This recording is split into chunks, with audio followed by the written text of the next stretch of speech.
Je m'appelle Kristen et j'ai appris un peu de français avec le Advent Challenge. Et c'est ma vidéo du 90e jour pour le Advent Challenge. Je suis ici avec Christophe et il est un Carolien qui habite en Martinique maintenant.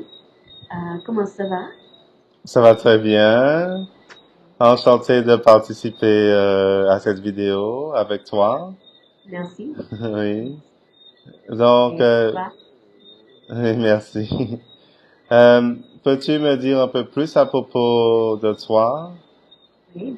Oui. Euh, j'habite à Denver, dans les États-Unis, et j'ai étudié français quelques fois, une autre fois avant de cette challenge. Et j'ai appris un peu, mais cette fois j'ai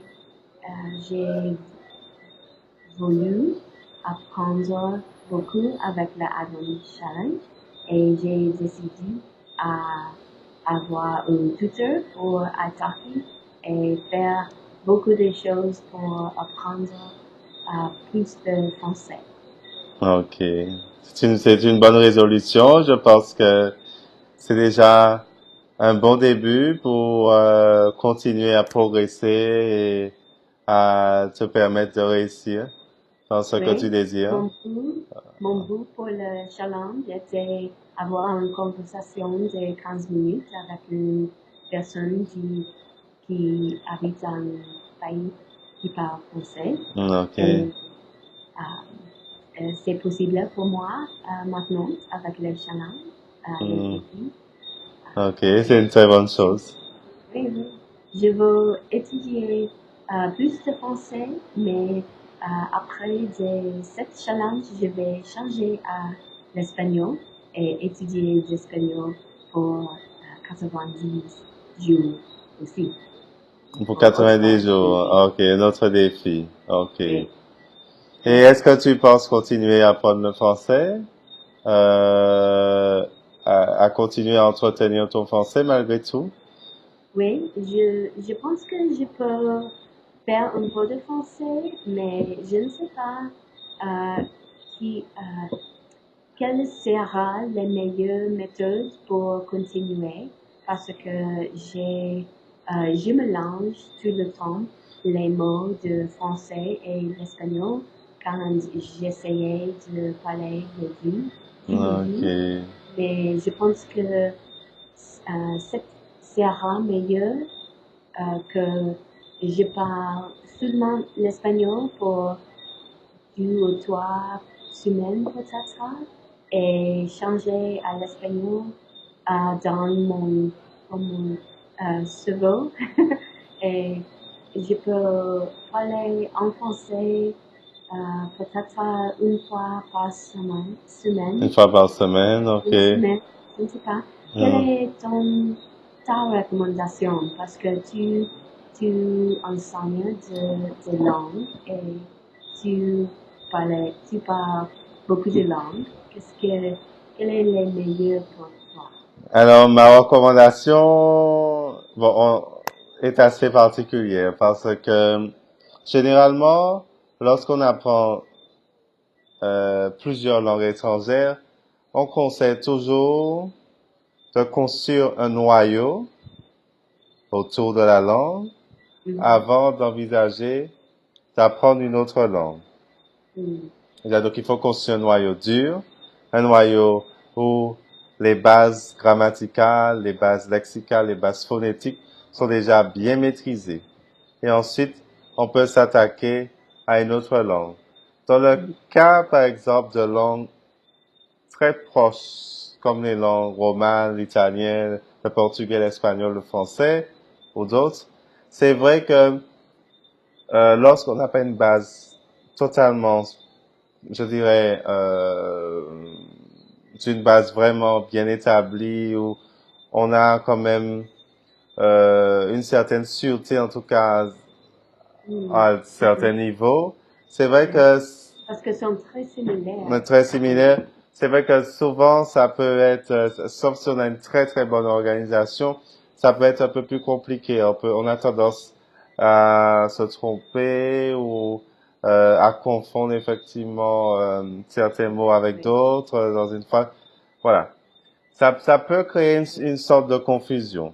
Moi, ce que Mhm. je conseille en tout cas à mes Ouais. étudiants, c'est de construire un noyau solide autour de la langue qu'on apprend.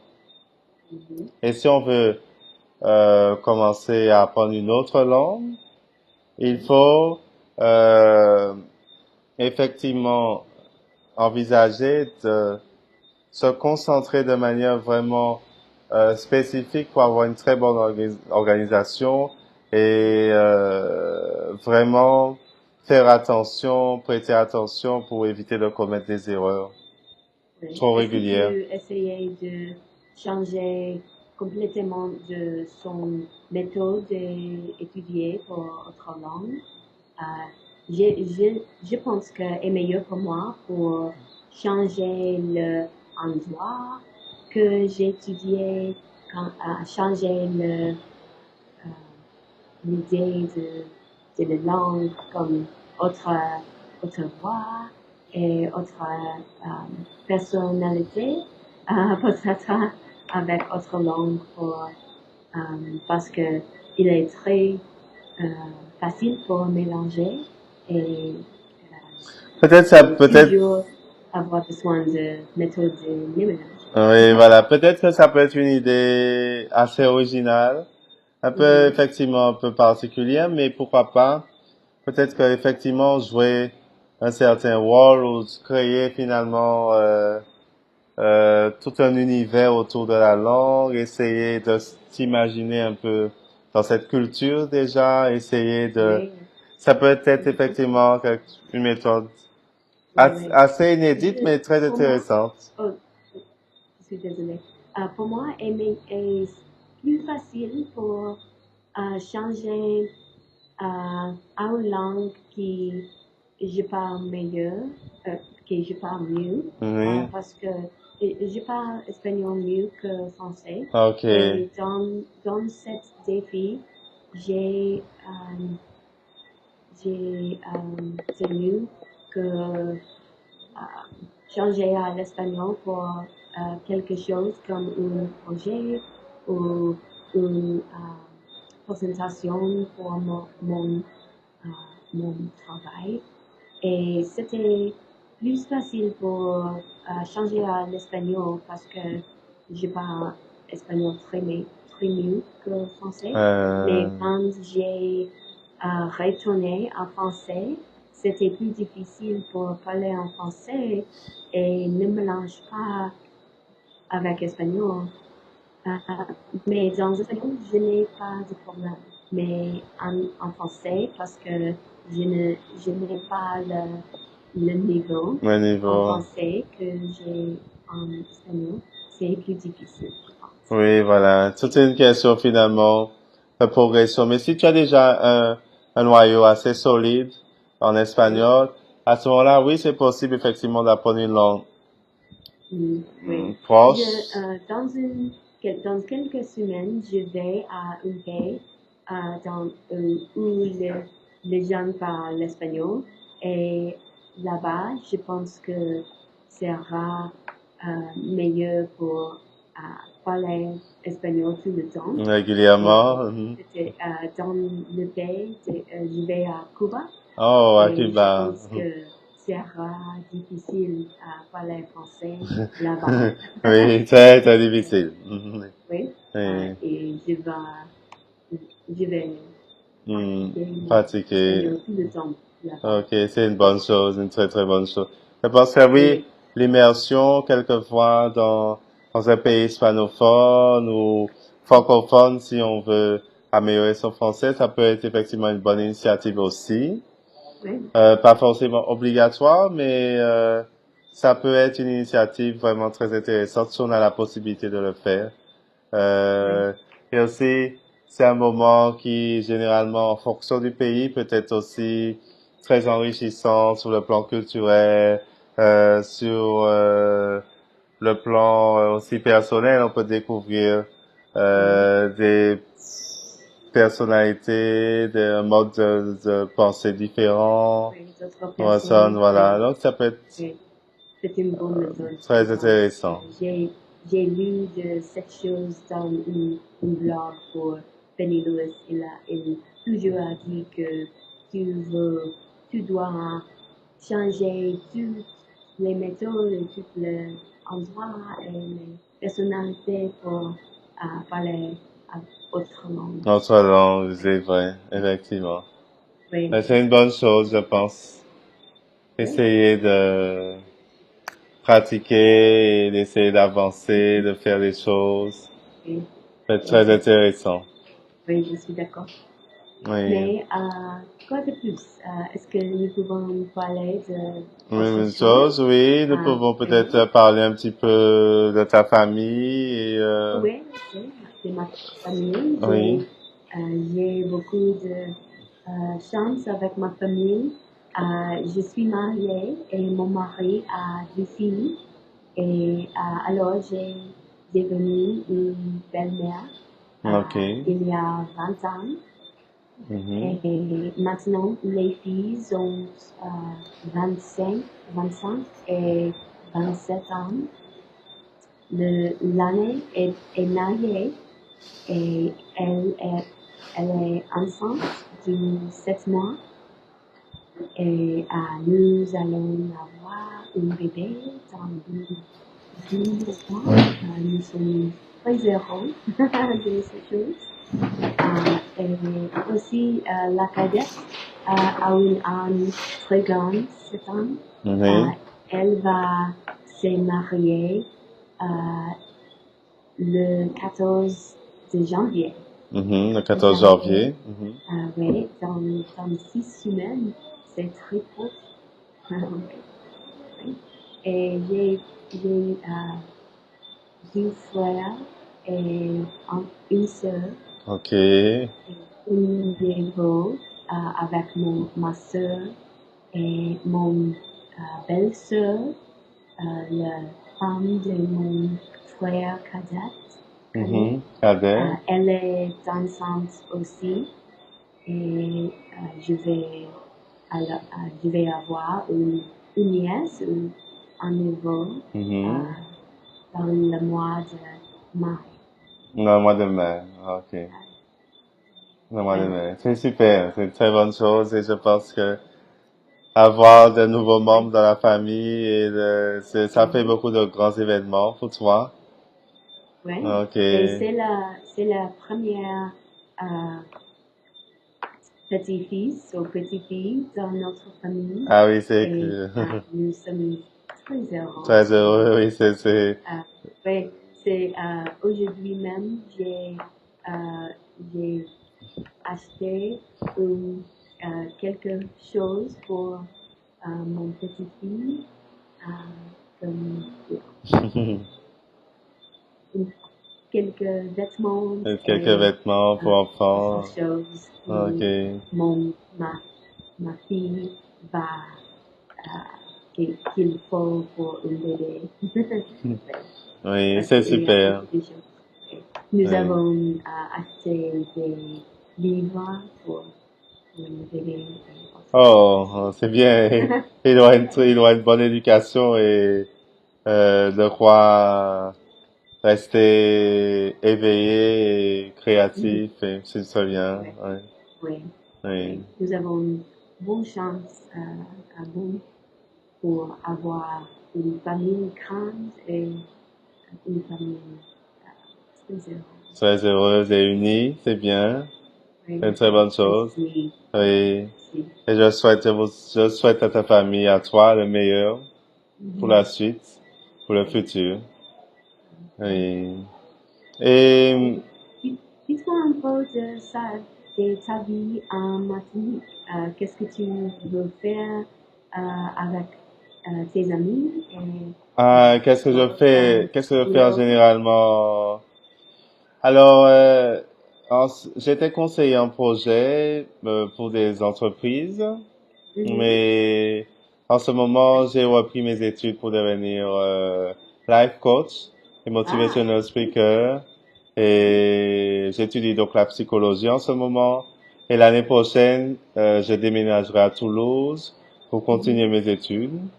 À Toulouse. À Toulouse, Oh, oui, c'est une très belle ville française, vraiment où les gens sont vraiment très accueillants et vraiment je conseille pour tous les étrangers qui ici n'ont pas la possibilité, qui n'ont jamais pu visiter Toulouse ou le sud de la France, de venir quand est-ce que visiter tu vas déménager? en septembre En septembre pour la 2016, prochaine. l'année de l'an prochain. Oui, exact. Et donc, j'irai à l'université de Toulouse pour finir ma licence et commencer un master en coaching à Link Up. Et voilà, et ensuite créer ma propre société, ma propre compagnie de Ça, c'est très coaching. Oui. oui. J'ai mon propre société et j'aime beaucoup avoir euh, mon propre société parce que Mhm. je peux faire ce que je pense est le meilleur Non, mais, pour oui, mon client. oui, c'est une très bonne chose. Et peux-tu me dire un peu plus justement à propos de ta société? Tu travailles dans quel domaine? Dites-moi encore une fois. Dans quel domaine travailles-tu? Oui, je travaille dans l'industrie de l'assurance Mhm, oui. avec les avantages accessoires. Ah, les avantages accessoires. Oui, Mhm. oui. Et j'ai 5 employés, 5 employés. cinq Oh, employés, oh, yes, cool. oui. Et elles sont très intelligentes et très travaillantes. Travailleuse. Oui, travailleuses, Oui. merci. Et nous, j'essayais mes clients sont usuellement sont personnes qui travaillent dans les ressources humaines et j'essayais Mhm. à connaître et avoir des rendez-vous avec le plus possible des personnes qui travaillent dans les ressources humaines. Et Mhm. il faut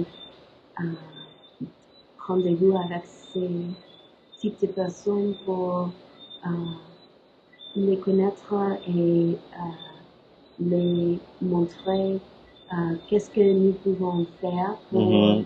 pour eux Oui. et qu'est-ce que nous pouvons, comment nous pouvons l'aider. Vous aider, oui. Ah oui, c'est bien, c'est une très bonne chose. Oui. De Oui, prendre le contact avec la clientèle et d'essayer d'établir vraiment un oui, lien, effectivement, un lien social, un oui. lien, effectivement. Oui, c'est travail pour quelques personnes. Ce n'est pas un travail très intéressant, mais pour moi, c'était tout que j'ai fait, j'ai fait toute euh, toute mon vie, Toute ta vie. toute ma vie. Et c'est très important parce que les personnes ne, euh, ne comprennent pas bien Ne comprennent pas ton, toujours, c'est vrai. ton assurance. L'assurance, Et oui. c'est très important quand ils auront une, une fois dans sa vie quand avoir besoin de de sa assurance. C'est très important pour Mm. comprendre qu'est-ce que l'assurance va couvrir et comment fonctionne. Comment fonctionne l'assurance, Oui, oui, c'est vrai. Oui, c'est un secteur, effectivement, où on comprend pas forcément oui, exactement oui, comment sera couvert, quelles sont les clauses et exactement qu'est-ce qu'il faut faire, ne pas faire et oui, si on sera bien couvert ou pas. C'est vrai que c'est assez complexe, généralement. Enfin, oui, pour le client, lambda, pour la personne qui vient juste dans l'idéologie, dans l'idée de prendre une assurance, il ne sait pas toujours, en fait, exactement qu'est-ce qu'il doit faire, qu'est-ce qu'il doit choisir, et c'est effectivement, oui. je pense que, Nous pouvons les aider pour choisir une assurance ou autre chose qui va les protéger. nous protéger, oui, une très bonne chose. Oui. Ce n'est pas euh, tellement intéressant que être life coach et être un professeur comme toi, mais c'est bon pour moi. Toute chose est à son intérêt. Je pense que la chose la plus importante, si tu aimes ton travail, c'est ce qui est Oui. plus intéressant, c'est le plus C'est le, important et c'est ce qui est le plus important. Que ce soit intéressant ou pas, ça n'a pas d'importance. Parce que même la chose la plus intéressante du monde, si on ne l'aime pas, elle devient finalement inintéressante. Donc le vrai intérêt, finalement, c'est d'aimer ce qu'on fait. oui. Je pense qu'il est la clé de ta vie, oui. Oui, exact. Aime ton travail et aime ta famille et c'est être heureuse ou héros avec Heureux. sa Mhm. vie. Oui, Oui, c'est une, exact, oui. oui, C'est vrai. c'est, c'est un bon moment pour finir pour nous, pour cette vidéo. Nous pouvons continuer notre conversation Oui. après, mais je pense que c'est une bonne place pour finir Ok. maintenant. Alors, Merci beaucoup. Merci beaucoup pour m'aider avec la vidéo. oui, c'était un plaisir, donc, Christine, et je te souhaite bonne continuation pour la fin de ton challenge. Et, je constate que depuis le départ, tu as fait une grande progression, une grande marge de Merci. progression. Et donc, Tu étais fantastique pour travailler, travailler avec toi. mhm. Et je vais finir ici, mais nous pouvons continuer. Ok, d'accord. Ok. Mais, je